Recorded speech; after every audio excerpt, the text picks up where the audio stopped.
السلام علیکم ورحمۃ اللہ وبرکاتہ۔ الحمد للہ نحمده ونستعینه ونستغفره ونؤمن به ونتوکل علیہ ونعوذ باللہ من شرور انفسنا ومن سیئات اعمالنا من يهده الله فلا مضل له ومن يضلله فلا هادي له ونشهد أن لا إله إلا الله وحده لا شريك له ونشهد أن سيدنا ونبينا ومولانا محمدا عبده ورسوله أما بعد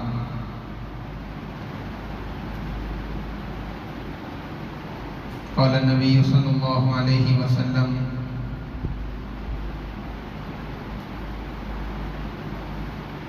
لو كان بعدي نبي لكان عمر أو كما قال عليه الصلاة والسلام۔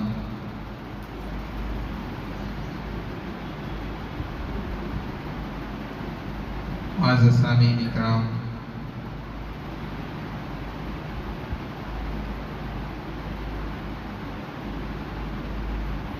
صحابہ اکرام رضوان اللہ تعالی علیہ مجمعین کی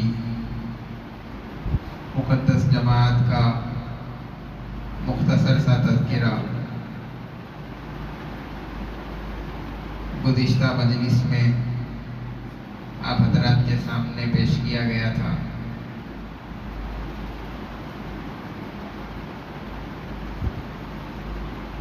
اسی جماعت کے ایک مقدس فرد جو مسلمانوں کے دوسرے خلیفہ اور امیر المومنین بھی ہیں، ان کی زندگی سے متعلق کچھ باتیں اور ان کے کچھ فضائل، ان کا کچھ تذکرہ آج کی اس مجلس کے اندر کیا جائے گا۔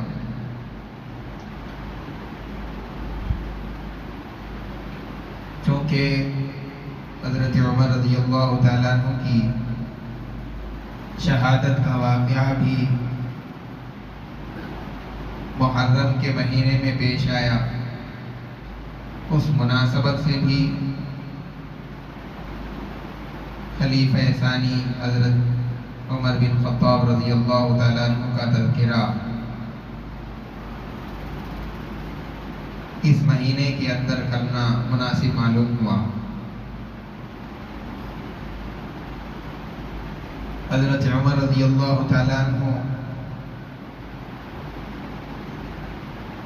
مکہ مکرمہ کے ایک معزز اور شریف گھرانے کے اندر پیدا ہوئے، اور وہ گھرانے کا مقام دیگر قبائل کے مقابلے میں زیادہ تھا۔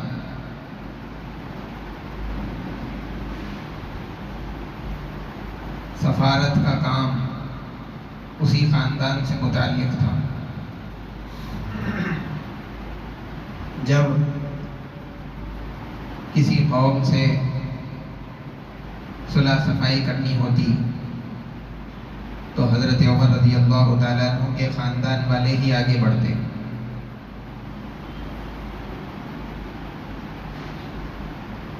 اور جب اپنے خاندان کے،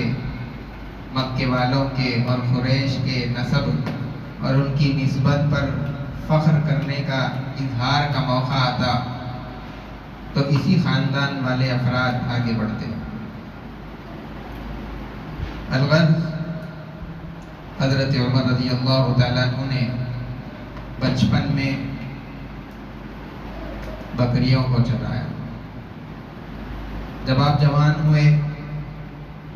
تو عرب کے عام دستور کے موافق آپ نے نسب دانی اور شیخ سواری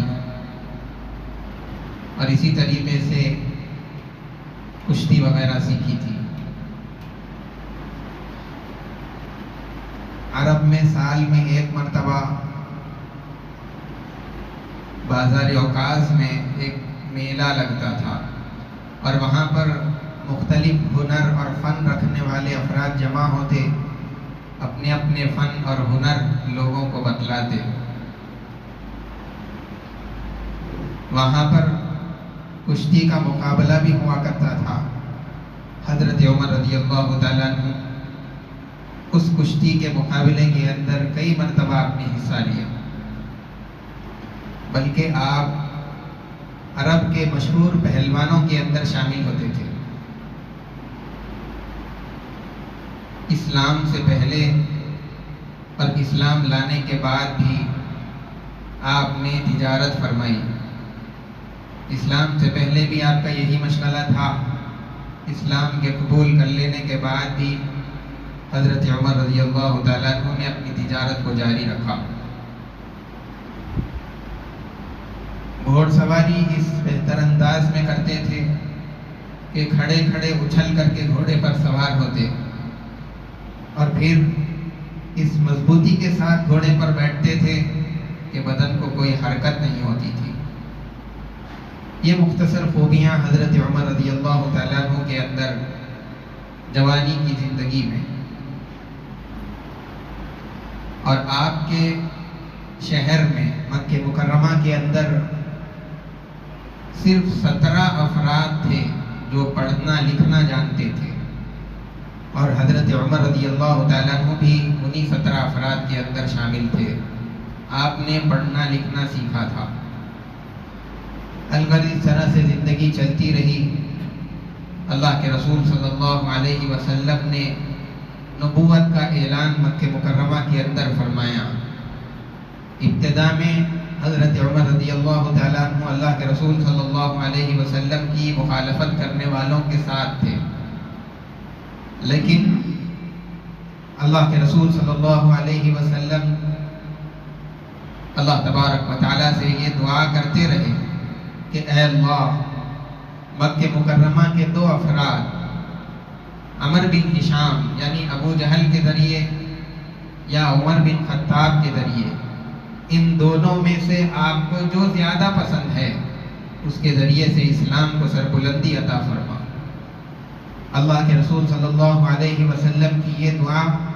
حضرت عمر رضی اللہ تعالیٰ عنہ کے حق میں اللہ تبارک و تعالیٰ نے قبول فرمائی، اور پھر حضرت عمر رضی اللہ تعالیٰ عنہ کے اسلام لانے کا واقعہ بارہا ہم سنتے رہتے ہیں، اور موقع بھی نہیں کہ اتنا لمبا اس کو سنایا جائے۔ مختصراً اس انداز میں یاد دہانی کے لیے حضرت عمر رضی اللہ تعالیٰ عنہ ایک دن اللہ کے رسول صلی اللہ علیہ وسلم کا قتل کرنے کے ارادے سے اپنے گھر سے نکلے۔ راستے میں کسی نے بتایا کہ تم اپنے گھر کی خبر لو، اللہ کے رسول صلی اللہ علیہ وسلم کو بعد میں مارنا، پہلے تم اپنے بہن کے بارے میں معلوم کرو کہ انہوں نے اور ان کے شوہر نے اسلام قبول کر لیا۔ وہ اپنے بہن کے گھر گئے اور وہاں پر ان کو خوب مارا پیٹا یہاں تک کہ خون نکال دیا۔ پھر اس کے بعد میں جب غصہ ٹھنڈا ہوا تو قرآن کریم کے وہ نسخے مانگے اور اس کو تلاوت کی، پڑھا۔ جیسے ہی اس کو پڑھنے لگے قرآن کریم کی عظمت دل کے اندر اترتی چلی گئی، اسلام کی حقانیت ان کے دل پر واضح ہوتی چلی گئی۔ پھر انہوں نے بھی اللہ کے رسول صلی اللہ علیہ وسلم کی خدمت میں حاضر ہونے کا ارادہ کیا، اور حضرت خباب رضی اللہ تعالیٰ عنہ جو اس وقت میں وہاں موجود تھے، وہ حضور پاک صلی اللہ علیہ وسلم کی خدمت میں لے کر کے حضرت عمر رضی اللہ تعالیٰ عنہ کو حاضر ہوئے، اور اللہ کے رسول صلی اللہ علیہ وسلم پر اس وقت میں وحی نازل ہو رہی تھی۔ حضرت عمر رضی اللہ تعالیٰ عنہ انتظار کرنے لگے۔ اللہ کے نبی صلی اللہ علیہ وسلم پر جب وحی کا سلسلہ ختم ہوا، اللہ کے رسول صلی اللہ علیہ وسلم نے حضرت عمر رضی اللہ تعالیٰ عنہ سے کہا کہ ابھی کس چیز کا انتظار ہے؟ اب کب اسلام لاؤ گے؟ ابھی اسلام لانے میں کتنی دیر کرو گے؟ بس یہ بات کہنے کے ساتھ حضرت عمر رضی اللہ تعالیٰ عنہ نے آگے بڑھ کر کے کلمہ طیبہ پڑھا اور اسلام کے اندر داخل ہو گئے۔ صحابہ اکرام رضوان اللہ تعالیٰ علیہم اجمعین حضرت عمر رضی اللہ تعالیٰ عنہ کے اسلام لانے سے اس قدر خوش ہوئے کہ انہوں نے اللہ اکبر کی کی صدائیں مکہ مکرمہ کے اندر بلند کی اور یہ مکہ مکرمہ کے اندر ہر طرف گونجنے لگی۔ اللہ کے رسول صلی اللہ علیہ وسلم پر اسی وقت حضرت جبرائیل وحی لے کر کے آئے اور آپ کو یہ خبر دی کہ حضرت عمر کے اسلام میں داخل ہونے کی وجہ سے آسمان کے سارے فرشتے بھی خوش ہیں اور خوشیاں منا رہے ہیں۔ تو یہ مقام حضرت عمر رضی اللہ تعالیٰ عنہ کو اسلام کے داخل ہونے میں اللہ تبارک و تعالیٰ نے عطا فرمایا۔ مفسرین نے اور سیرت نگاروں نے اس بات کو لکھا ہے کہ صحابہ کرام رضوان اللہ تعالیٰ علیہم اجمعین یہ اللہ کے رسول صلی اللہ علیہ وسلم کے پاس آ کر کے حضور پاک صلی اللہ علیہ وسلم کی محبت میں آپ کے ہاتھ پر اسلام قبول کیا کرتے تھے، تو وہ اپنی ضرورت کو لے کر کے آتے تھے، لیکن حضرت عمر رضی اللہ تعالیٰ عنہ کو اللہ کے رسول صلی اللہ علیہ وسلم نے مانگ کر کے لیا تھا۔ گویا کہ صحابہ کرام رضوان اللہ تعالیٰ علیہ مجمعین کی پوری جماعت یہ مرید رسول ہے اور حضرت عمر رضی اللہ تعالیٰ عنہ یہ مراد رسول ہے۔ حضور نے ان کو اللہ سے مانگ کر کے لیا تھا کہ مجھے عمر دے دو۔ اسی لیے کتابوں میں یہ بات لکھی گئی ہے کہ حضرت عمر رضی اللہ تعالیٰ عنہ یہ مسلمانوں کے لیے خدا کی ایک بخشش ہے جو اللہ تبارک و تعالیٰ نے اس امت کو عطا فرمائی ہے۔ یہ عظیم ہستی اللہ تبارک و تعالیٰ نے اس کو اسلام کی جب توفیق عطا فرمائی، تھوڑی ہی دیر گزری تھی اسلام کے لانے کے بعد میں حضرت عمر رضی اللہ تعالیٰ عنہ نے فرمایا، اے اللہ کے نبی کیا ہم حق پر نہیں ہیں؟ اللہ کے رسول صلی اللہ علیہ وسلم نے ان سے کہا کہ ہم لوگ یقیناً حق پر ہیں۔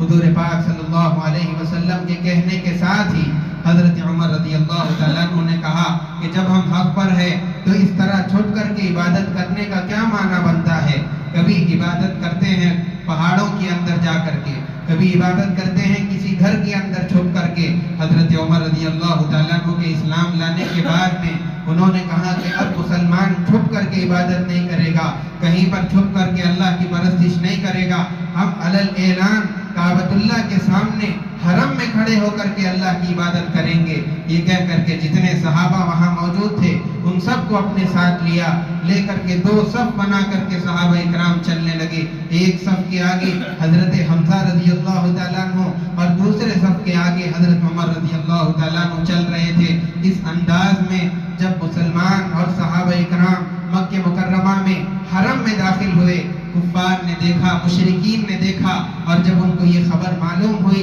کہ حضرت عمر مسلمان ہو گئے ہیں، ان لوگوں نے کہا کہ مسلمانوں نے آج ہم سے بدلہ لے لیا۔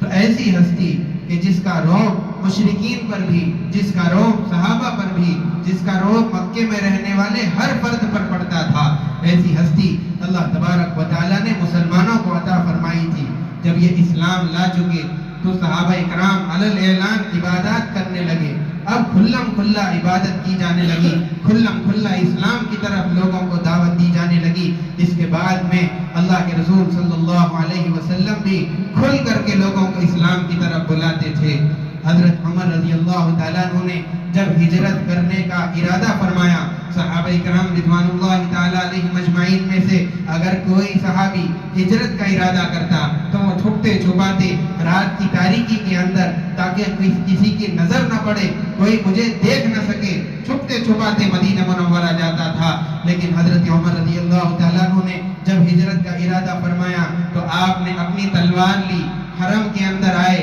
کعبۃ اللہ کے ساتھ چکر کیے، طواف مکمل کرنے کے بعد میں جہاں پر مکہ مکرمہ کے قریش کے سردار بیٹھے ہوئے تھے وہاں پر گئے اور جا کر کے ان کو للکار کر کہا کہ عمر بن خطاب ہجرت کر رہا ہے، اگر کوئی آدمی یہ چاہتا ہے کہ اس کی ماں بیٹے سے محروم ہو جائے، کوئی یہ چاہتا ہے کہ اس کی بیوی بیوہ ہو جائے اور اس کے بچے یتیم ہو جائے، تو وہ آ کر کے عمر کا راستہ روک کے بتائے۔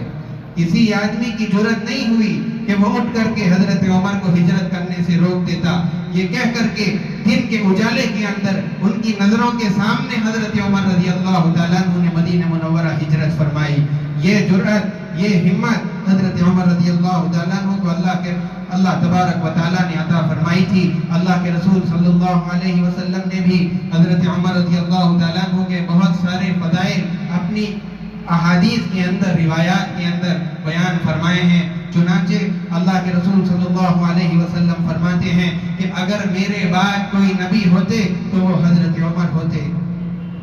گویا کہ نبی کے اندر جتنی صفات ہونی چاہیے، نبوت کے لیے جتنے اوصاف درکار ہے، نبی بننے کے لیے جتنے کوالٹیز ایک آدمی کے اندر ہونا چاہیے، وہ ساری کی ساری چیزیں حضرت عمر رضی اللہ تعالیٰ عنہ کے اندر موجود ہے۔ فرق اتنا ہے کہ اللہ تبارک و تعالیٰ نے محمد صلی اللہ علیہ وسلم پر نبوت کا دروازہ بند کر دیا، اسی لیے اب کوئی نبی نہیں ہوگا، حضرت عمر بھی نبی نہیں بنیں گے۔ اگر نبوت کا دروازہ کھلا رہتا، حضور کے بعد بھی اگر کوئی نبی ہوتے تو وہ حضرت عمر رضی اللہ تعالیٰ عنہ ہوتے، اس لیے کہ وہ سب ساری چیزیں ان کے اندر موجود تھی جو ایک نبی میں ہونا چاہیے۔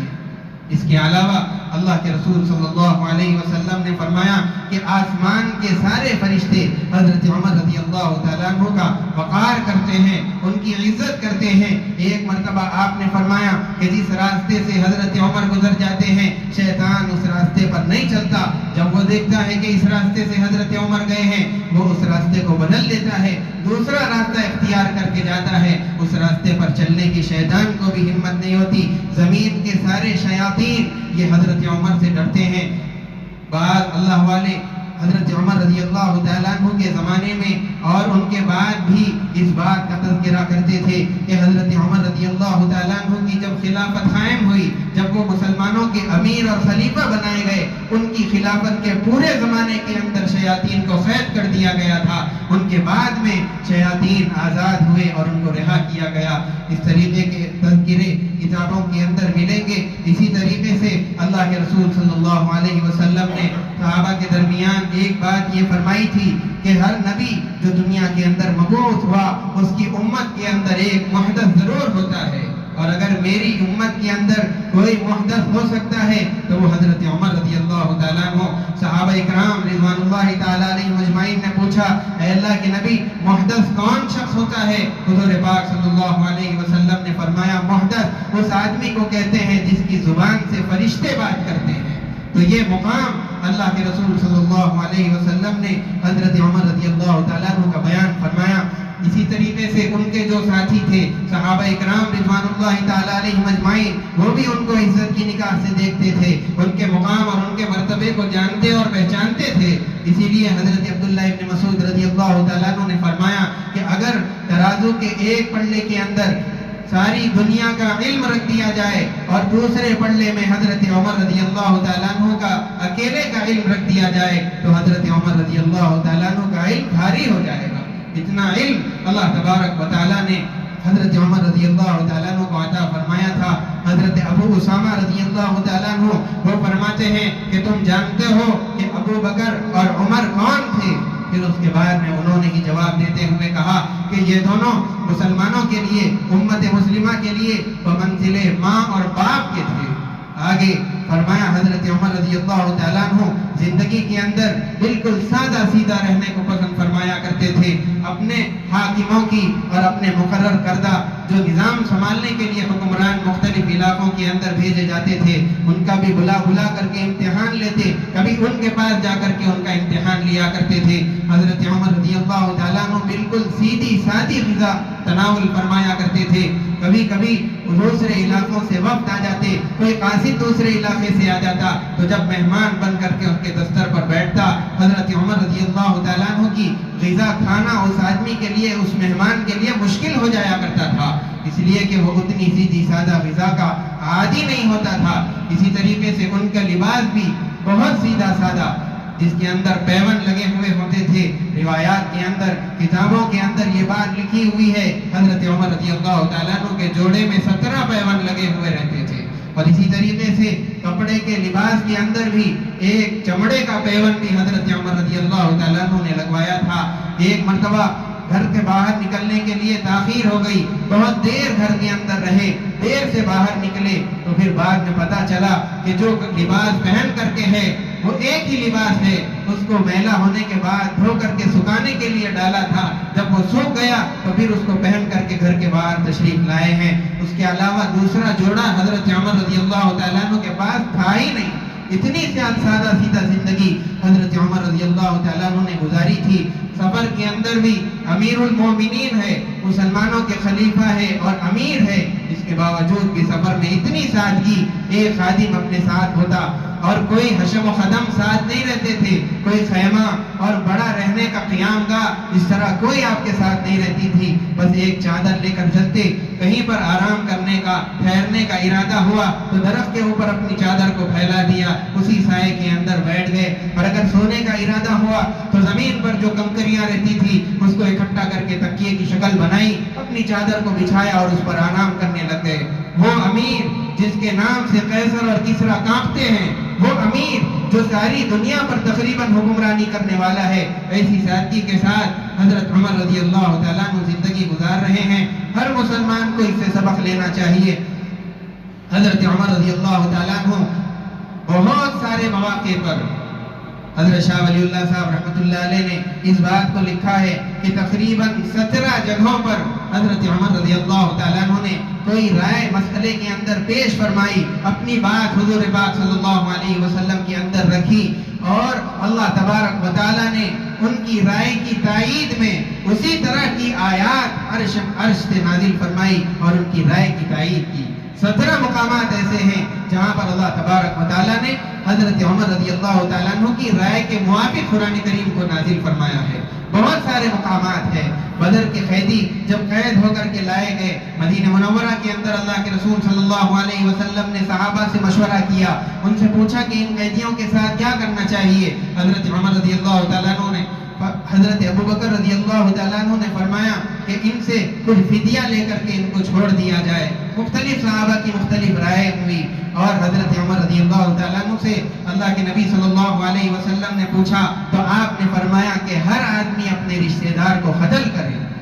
لیکن اللہ کے رسول صلی اللہ علیہ وسلم نے حضرت ابو بکر رضی اللہ تعالیٰ عنہ کی رائے کے موافق فیصلہ کر دیا، فدیہ لے کر کے قیدیوں کو چھوڑ دیا۔ لیکن آیات قرآن کریم کے اندر جو اتری وہ حضرت عمر رضی اللہ تعالیٰ عنہ کی رائے کے موافق کہ ان کو قتل کر دینا چاہیے تھا۔ اسی طریقے سے اما جان جتنی بھی امہات المؤمنین ہے، ان کے متعلق حضرت عمر رضی اللہ تعالیٰ عنہ نے فرمایا تھا کہ یہ پردے کے اندر رہنا بہتر ہے، زمانہ خراب ہوتا چلا جا رہا ہے اور مختلف ارادے رکھنے والے لوگ معاشرے کے اندر پھیل رہے ہیں، اس لیے ان کی عصمت کی حفاظت کے لیے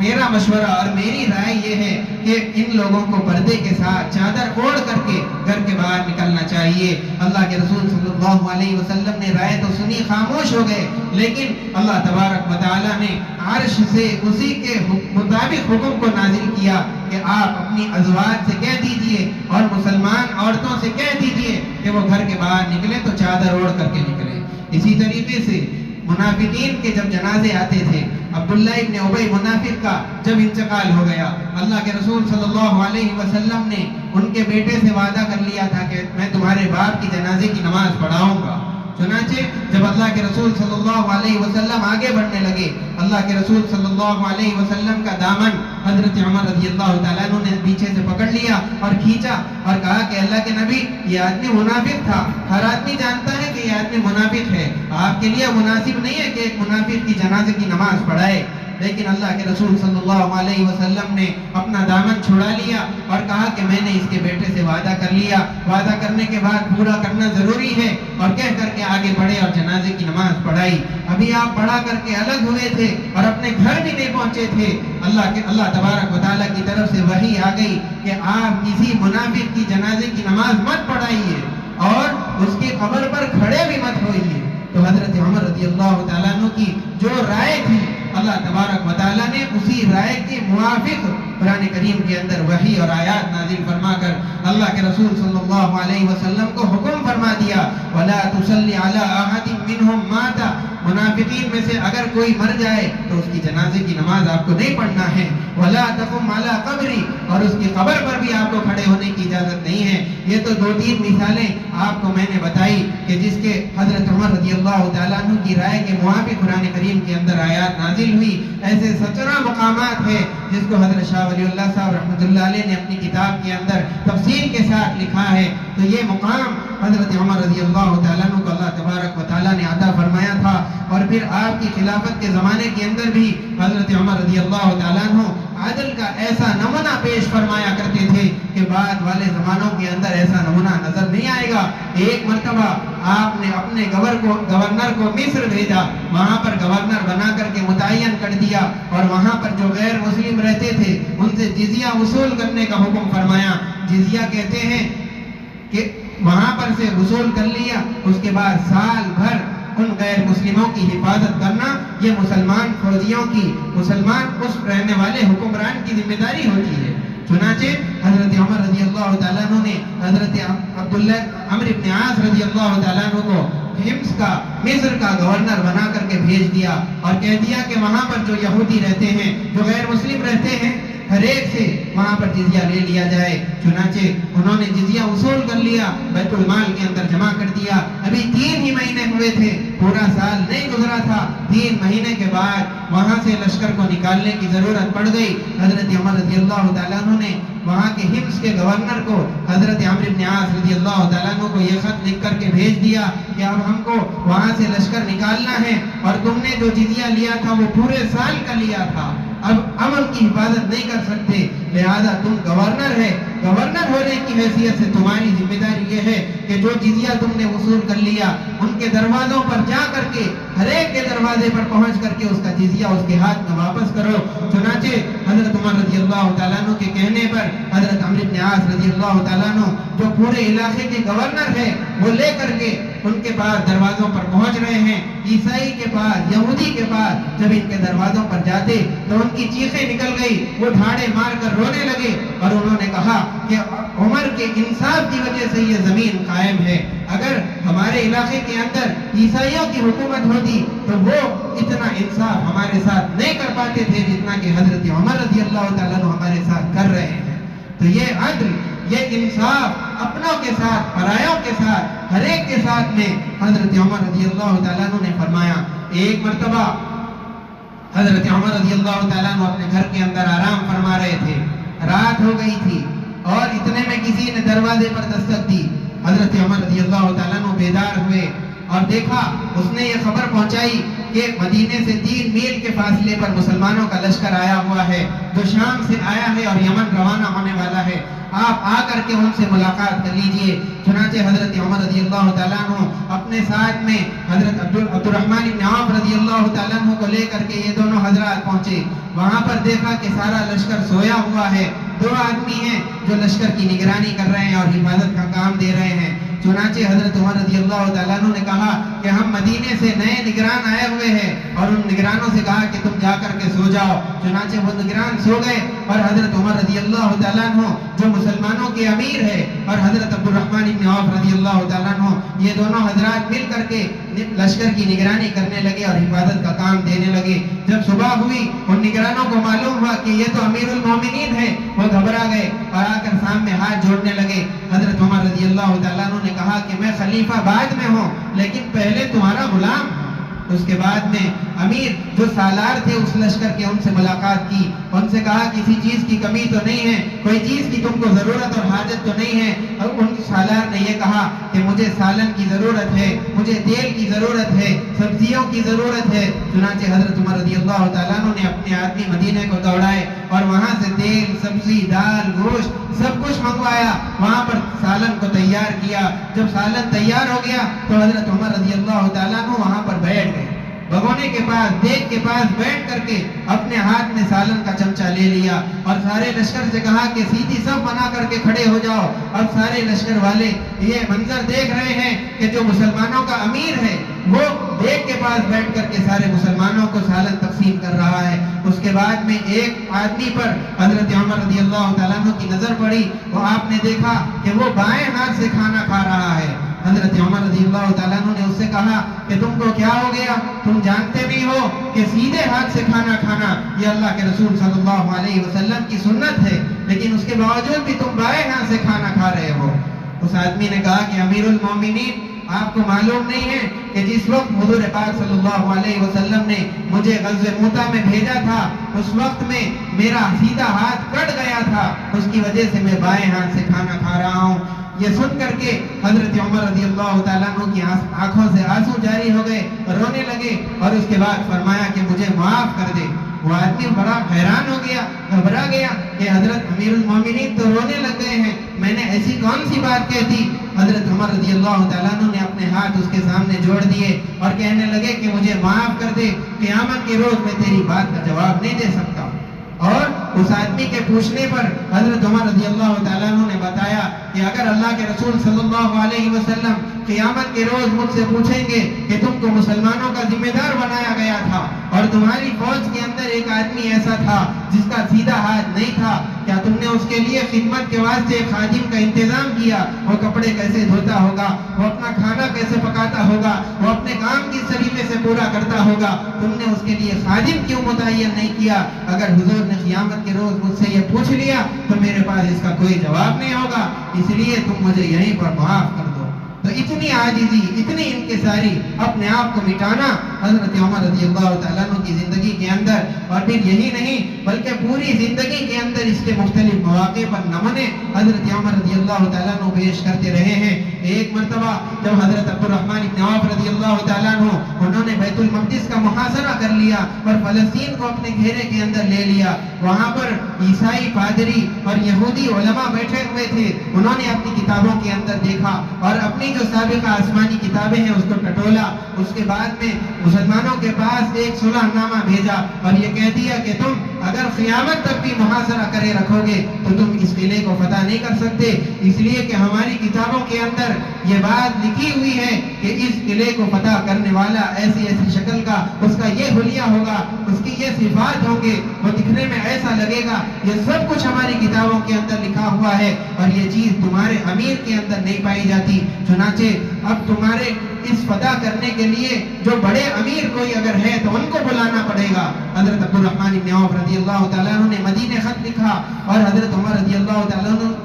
آپ سے فرمایا کہ آپ تشریف لائیے۔ چنانچہ حضرت عمر رضی اللہ تعالیٰ عنہ نے آنے کا ارادہ فرمایا، اپنے ساتھ میں ایک اونٹنی لی، کوئی زیادہ سپاہیوں کو نہیں لیا، کوئی زیادہ خادم نہیں لیے، صرف ایک خادم اور ایک اونٹنی لے کر کے اپنا سفر شروع فرمایا۔ جب آپ نکل رہے تھے مدینے میں جو صحابہ موجود تھے انہوں نے دیکھا کہ حضرت عمر رضی اللہ تعالیٰ عنہ وہی اپنا پرانا کرتا جس کے اوپر 17 پیون لگے ہوئے پہن کر کے نکل رہے ہیں۔ صحابہ نے کہا کہ اللہ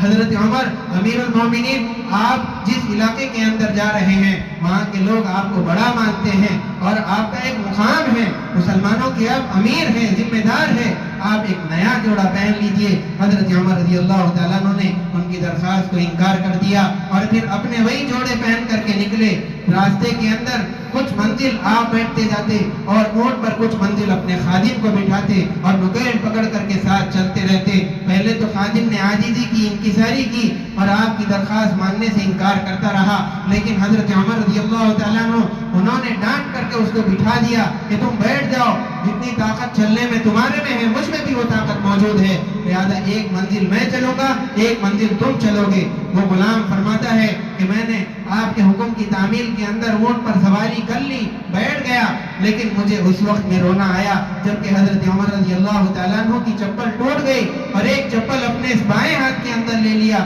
اور اونٹ کی رسی ایک ہاتھ کے اندر لے کر کے چل رہے ہیں۔ اسی حالت کے اندر وہاں فلسطین پہنچ گئے اور جب دور سے ہی قلعے کی دیواروں پر سے انہوں نے ان دونوں کو آتے ہوئے دیکھا تو ان پادریوں نے اپنی کتابوں کے اندر ٹٹولا۔ بعض کی رائے یہ ہوئی کہ اونٹ پر بیٹھنے والے امیر المومنین ہے اور بعض علماء کی رائے یہ ہوئی کہ نیچے چلنے والا امیر المومنین ہے۔ جب وہ قریب آ گئے اور انہوں نے پوچھ لیا تو بتایا گیا کہ یہ رسی پکڑ کر چلنے والے یہ مسلمانوں کے امیر ہے۔ انہوں نے دروازے کھول دیے اور اپنی چابیاں لا کر کے حضرت عمر کے قدموں میں ڈال دی اور کہا کہ جو نشانیاں ہماری کتابوں کے اندر آپ کے بارے میں لکھی ہے وہ ہم نے آپ کے اندر ہو بہو پائی ہے، اس لیے ہم آپ سے جنگ نہیں کرنا چاہتے، ہم آپ کے لیے شہر کے دروازے کھولتے ہیں، آپ اندر آئیے، یہ شہر آپ کا ہے، یہاں کے لوگ آپ کے ہیں، یہ سب کچھ آپ کا ہے۔ انہوں نے سب کچھ حضرت عمر رضی اللہ تعالیٰ عنہ کے قدموں کے اندر ڈال دیا۔ اس عاجزی کے ساتھ، اس انکساری کے ساتھ، اس سادگی کے ساتھ میں حضرت عمر رضی اللہ تعالیٰ عنہ نے زندگی گزاری ہے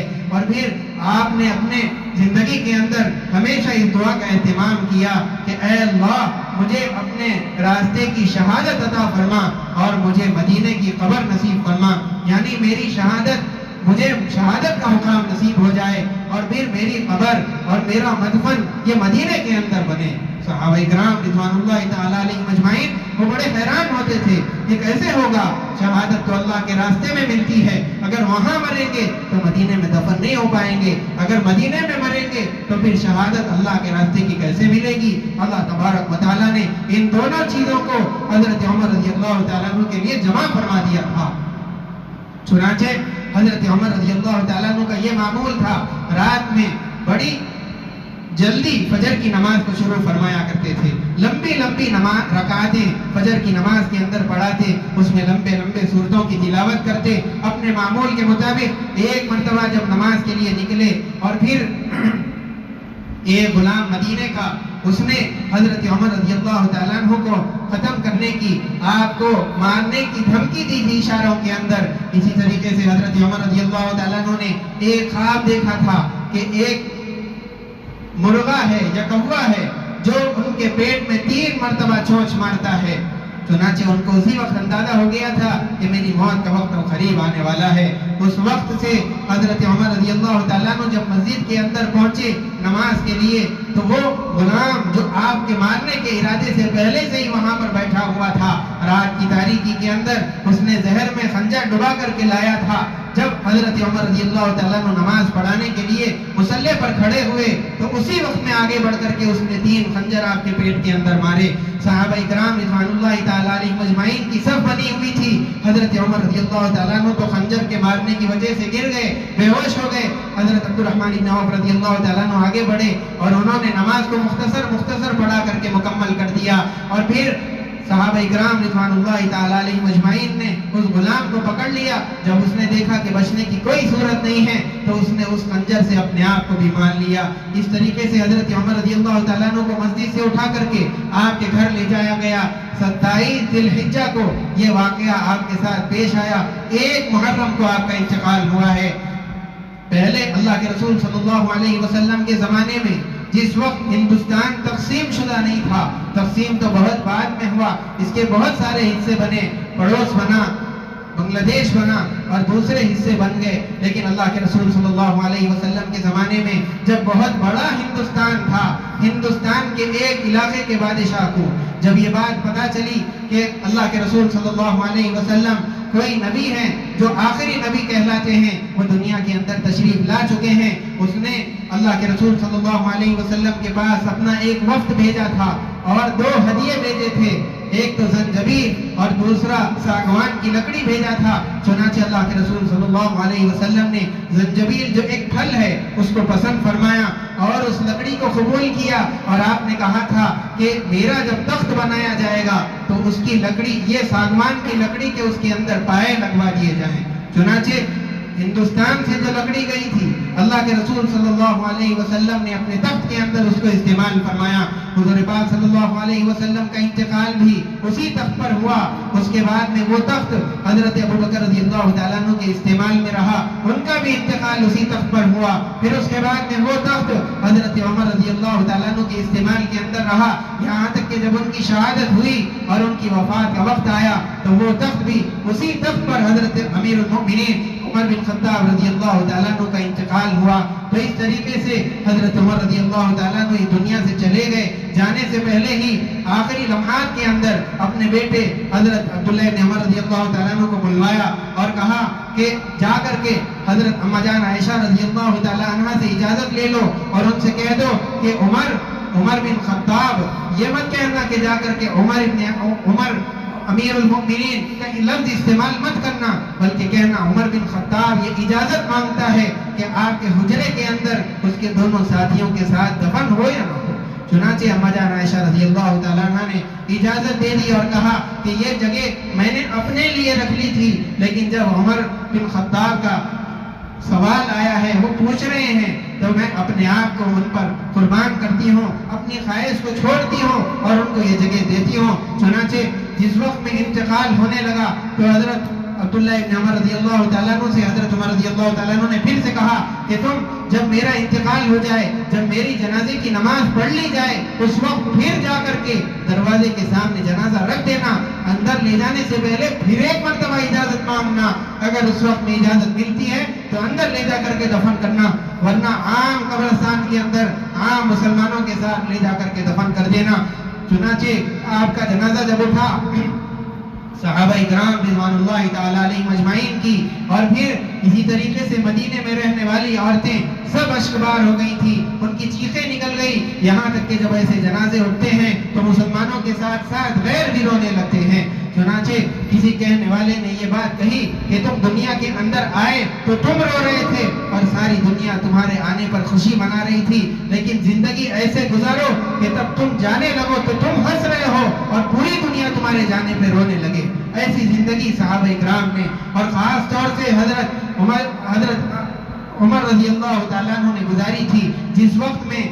جنازے کی نماز پڑھا دی گئی اور جنازے کی نماز بھی حضرت صہیب رضی اللہ تعالیٰ عنہ نے پڑھائی، جنازہ لے جا کر کے دروازے کے سامنے رکھ دیا گیا، پھر ایک مرتبہ اما جان عائشہ رضی اللہ تعالیٰ عنہ سے اجازت مانگی گئی، انہوں نے کہا، دروازہ کھول دیا اور اندر لانے کی اجازت دے دی۔ اس طریقے سے حضرت عمر رضی اللہ تعالیٰ عنہ کو اپنے دونوں یاروں کے ساتھ میں دفن کر دیا گیا۔ ان دونوں حضرات نے، ان تینوں حضرات نے امت کے لیے جو پیش کیا ہے، جو قربانی دی ہے، اللہ کے رسول صلی اللہ علیہ وسلم کو بھی اور ان کے ساتھ ساتھ میں ان کے دونوں یار حضرت ابو بکر رضی اللہ تعالیٰ عنہ اور حضرت عمر رضی اللہ تعالیٰ عنہ کو اللہ تبارک و تعالیٰ پوری امت کی طرف سے جزائے خیر عطا فرمائے۔ اور اس کے اندر سب سے بہترین بات تو یہ کہ اللہ کے رسول صلی اللہ علیہ وسلم کا جو انتقال ہوا وہ 63 سال کی عمر کے اندر، حضرت ابو بکر رضی اللہ تعالیٰ عنہ کا جو انتقال ہوا 63 سال کے اندر، اور حضرت عمر رضی اللہ تعالیٰ عنہ کا جو انتقال ہوا 63 سال کے اندر ہوا۔ گویا کہ اللہ تبارک و تعالیٰ نے ان تینوں کے عمروں کے اندر بھی یکسانیت کر دی تاکہ یہ دنیا کے اندر بھی ساتھ رہیں، آخرت کے اندر بھی ساتھ رہیں اور قبر کی زندگی کے اندر بھی ساتھ رہیں۔ تینوں یاروں کو اللہ تبارک و تعالیٰ نے ایک جگہ پر جمع کر دیا۔ ایسی ہستیاں وہ ہوتی ہیں جن کی اتباع ہر مسلمان کو کرنا چاہیے، ان کو نمونہ بنا کر کے آدمی کو اپنی زندگی ان کے موافق بنانی چاہیے۔ اللہ تبارک و تعالیٰ ہم تمام کو صحابہ اکرام رضوان اللہ تعالیٰ علیہم اجمعین کے نقش قدم پر چلنے کی توفیق عطا فرمائے۔ وصلی اللہ وسلم علی سیدنا محمد وعلی آلہ واصحابہ اجمعین وآخر دعوانا الحمدللہ رب العالمین۔ جو حضرات سنت نے پڑھی سنت پر نہیں پڑھی۔